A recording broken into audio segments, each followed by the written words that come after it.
അസ്സലാമു അലൈക്കും വറഹ്മത്തുള്ളാഹി. ബിസ്മില്ലാഹിർ റഹ്മാനിർ റഹീം.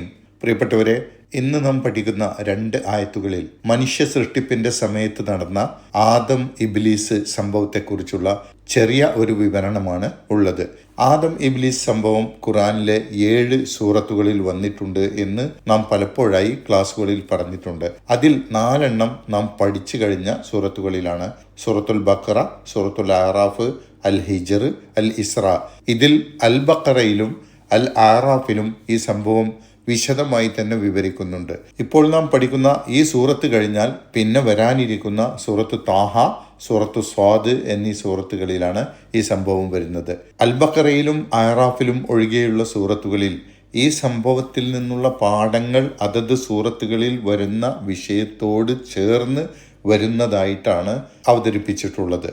ഉദാഹരണത്തിന് ഈ സൂറത്തിൽ ഈ സംഭവം വന്നിട്ടുള്ളത് പാവപ്പെട്ടവരുടെ കൂടെ സഹവസിക്കുന്നതും പ്രവർത്തിക്കുന്നതും ഞങ്ങൾക്ക് അപമാനമാണ് എന്ന് മക്കയിലെ പ്രമുഖരായ സത്യനിഷേധികൾ സമ്പത്തിൻ്റെ ഹുങ്കിലും അഹങ്കാരത്തിലും നബി സല്ലല്ലാഹു അലൈഹി വസല്ലമയോട് പറഞ്ഞ സന്ദർഭത്തിൽ സമ്പത്തും ആൾബലവുമൊക്കെ താൽക്കാലികമാണ്, അത് നശിക്കാനുള്ളതാണ് എന്ന് വ്യക്തമാക്കുന്ന 2 ഉദാഹരണങ്ങൾ പറഞ്ഞ ശേഷമാണ് ആദം ഇബ്ലീസ് സംഭവത്തിലെ ഈ ഭാഗം ഇവിടെ വിവരിക്കുന്നത്. ഈ സംഭവത്തിന്റെ ഈ ഭാഗം ഇവിടെ വിവരിക്കുന്നതിലൂടെ മനുഷ്യനിൽ ഇങ്ങനെ ആഭിജാത്യത്തിന്റെയും കുലീനതയുടെയും സമ്പത്തിന്റെയും പേരിലുള്ള അഹന്ത സൃഷ്ടിച്ചത് ഇബ്ലീസാണ്. മണ്ണിൽ നിന്ന് സൃഷ്ടിച്ച ആദമിനെ പ്രണമിക്കുന്നത് തീയിൽ നിന്ന് സൃഷ്ടിച്ച എൻ്റെ മഹനീയ സ്ഥാനത്തിന് ചേർന്നതല്ല എന്ന ഇബ്ലീസിന്റെ അതേ അഹന്തയാണ് ഇവരെയും ബാധിച്ചത് എന്നാണ് ഖുർആൻ ഈ സന്ദർഭത്തിൽ ഈ സംഭവത്തിൻ്റെ ഒരു ചെറിയ ഭാഗം പരാമർശിച്ചുകൊണ്ട് സൂചിപ്പിക്കുന്നത്. അതുകൊണ്ട് തന്നെ ഈ സൂറത്തിൽ സംഭവ വിവരണമല്ല, മറിച്ച് ഇബ്ലീസിന്റെ സ്വഭാവവും നിലപാടും വിവരിച്ചുകൊണ്ട് അവനെ പിന്തുടരരുത്, അവൻ മനുഷ്യന്റെ പ്രത്യക്ഷ ശത്രുവാണ് എന്ന് അറിയിക്കുകയാണ്. ഇബ്ലീസിനെയും അവന്റെ സന്തതികളായ ശൈത്താന്മാരെയും പിന്തുടരരുതെന്ന് കൽപ്പിച്ചുകൊണ്ട് അങ്ങനെ പിന്തുടരുന്നതിലെ അപകടത്തെയും ധിക്കാരത്തെയും ഒരുപോലെ സൂചിപ്പിക്കുന്നുണ്ട് ഈ സൂറത്തിലെ വിവരണത്തിൽ. മാത്രമല്ല, ഇബ്ലീസ് ജിന്നു വർഗത്തിൽപ്പെട്ടവനാണെന്ന് വ്യക്തമായി തന്നെ കാനമിനൽ ജിന്നി എന്ന് തന്നെ പറയുന്നുണ്ട് ഈ സൂറത്തിൽ. ഇബ്ലീസിന് സന്താനങ്ങളുണ്ട് എന്ന് വ്യക്തമാക്കിക്കൊണ്ട് മനുഷ്യരെ പിഴപ്പിക്കാൻ ഇബ്ലീസിന്റെ ശൈത്താൻ സൈന്യം പ്രവർത്തിക്കുന്നു എന്നും വ്യക്തമായി പറയുന്നുണ്ട്. 50-51 ആയത്തുകളിലാണ് ഈ സൂറത്തിൽ ആദം ഇബ്ലീസ് സംഭവം വിവരിക്കുന്നത്. വൈദ് ഖുൽനാലിൽ മലായിക്കത്തി, നാം മലക്കുകളോട് കൽപ്പിച്ചത് ഓർക്കുക, ഉസ്ജുദൂലി ആദമ, നിങ്ങൾ ആദമിന് സുജൂദ് ചെയ്യുക എന്ന്. ഫസജദു, അപ്പോൾ അവരെല്ലാവരും സുജൂദ് ചെയ്തു. ഇല്ലാ ഇബ്ലീസ, ഇബ്ലീസ് ഒഴികെ.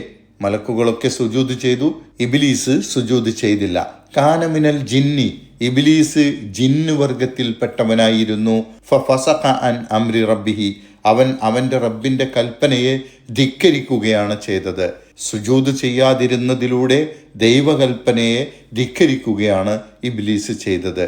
ഇബ്ലീസ് മലക്കുകളിൽപ്പെട്ടവനല്ല, ജിന്നുകളിൽപ്പെട്ടവനാണ് എന്ന് പ്രത്യേകം എടുത്തു പറയുന്നതിൽ 3 കാര്യങ്ങളുണ്ട്.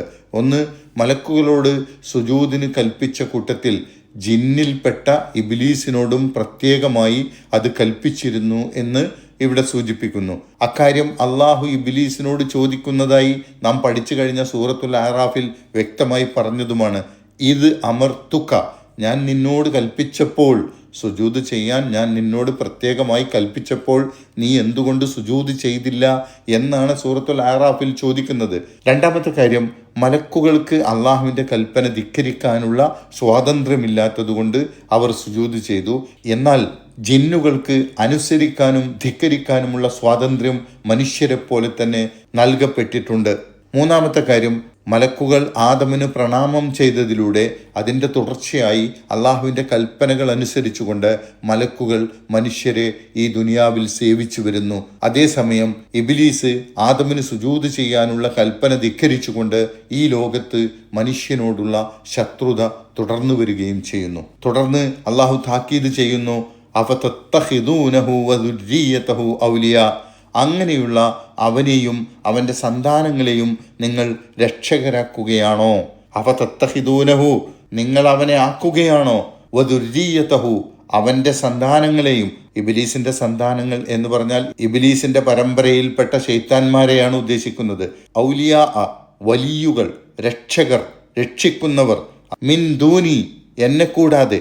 അള്ളാഹുവിൻ്റെ കൽപ്പനക്കെതിരായി പ്രവർത്തിക്കാൻ ഇബ്ലീസും അവൻ്റെ സന്തതികളായ ചെകുത്താന്മാരും മനുഷ്യ മനസ്സുകളിൽ ദുർവിചാരങ്ങളും വ്യാമോഹങ്ങളും ആസക്തികളും ഉണർത്തുമ്പോൾ അതിന് വിധേയപ്പെട്ട് ശൈത്താന്മാരുടെ വഴിക്ക് നടക്കുന്നതിനെയാണ് അവരെ ഔലിയാക്കളാക്കുക എന്ന് ഇവിടെ പറയുന്നത്. അതിനെതിരെ ഗൗരവമായ ചോദ്യം ഉന്നയിച്ചുകൊണ്ട് മനുഷ്യരെ താക്കീത് ചെയ്യുകയാണ് ഇവിടെ. എന്നിട്ട് മനുഷ്യരോട് കൃത്യമായി പറയുന്നു, വഹും ലക്കും അദുവ്വൻ, അവർ നിങ്ങൾക്ക് ശത്രുക്കളാണ്. അദുവ്വൻ എന്നത് ഏകവചനമായും ബഹുവചനമായും ഉപയോഗിക്കും. ഇബ്ലീസും അവൻ്റെ പരമ്പരയിൽപ്പെട്ട അവൻ്റെ സൈന്യമായ ശൈത്താന്മാരും മനുഷ്യരുടെ ശത്രുക്കളാണ്. അതുകൊണ്ട് അള്ളാഹുവിന് പകരം അവരെ വലിയുകളാക്കരുത് എന്നിവിടെ മക്കാ മുശ്രിക്കുകളോട് ഈ സന്ദർഭത്തിൽ പ്രത്യേകിച്ചും മറ്റു മുസ്ലിങ്ങളും അല്ലാത്തവരുമായ എല്ലാവരോടും പൊതുവിലും പറയുകയാണ്. ബിഇസലിൽ വാലിമീന ബദല, ഈ ധിക്കാരികൾ തിരഞ്ഞെടുക്കുന്ന ബദല്, പകരം എത്ര നീചമായതാണ്. അള്ളാഹുവിന് ബദലായിക്കൊണ്ട്, അള്ളാഹുവിന് പകരമായിക്കൊണ്ട് ശൈത്താന്മാരെ വലിയുകളായി തിരഞ്ഞെടുക്കുന്ന ഈ മക്കാ മുശ്രിക്കുകൾ അടക്കമുള്ള എല്ലാവരും എത്ര മോശമായ ബദലാണ്, എത്ര മോശമായ പകരമാണ് തിരഞ്ഞെടുത്തിരിക്കുന്നത് എന്നാണ് അവരാക്ഷേപിച്ചുകൊണ്ട് പറയുന്നത്. തുടർന്ന് 51-ാമത്തെ ആയത്തിൽ അള്ളാഹു പറയുന്നു, മാ അഷ്ഹത്തുഹും, ഞാൻ അവരെ സാക്ഷിയാക്കിയിട്ടില്ല. ഇവർ എനിക്ക് പകരം വലിയുകളായി സ്വീകരിച്ചിട്ടുള്ള ഈ ശൈത്താന്മാരെ ഞാൻ കൂടെ കൂട്ടിയിട്ടില്ല, അല്ലെങ്കിൽ അവരുടെ സഹായം ഞാൻ തേടിയിട്ടില്ല.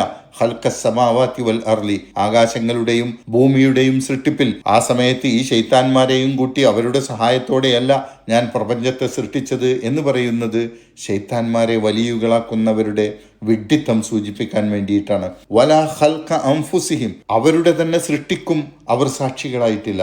ഈ ശൈത്താന്മാരെ തന്നെ സൃഷ്ടിക്കുന്നതിലും അവരോട് ചോദിച്ചിട്ടോ അവരുടെ സഹായം തേടിക്കൊണ്ടോ അല്ല അവരെ സൃഷ്ടിച്ചത്.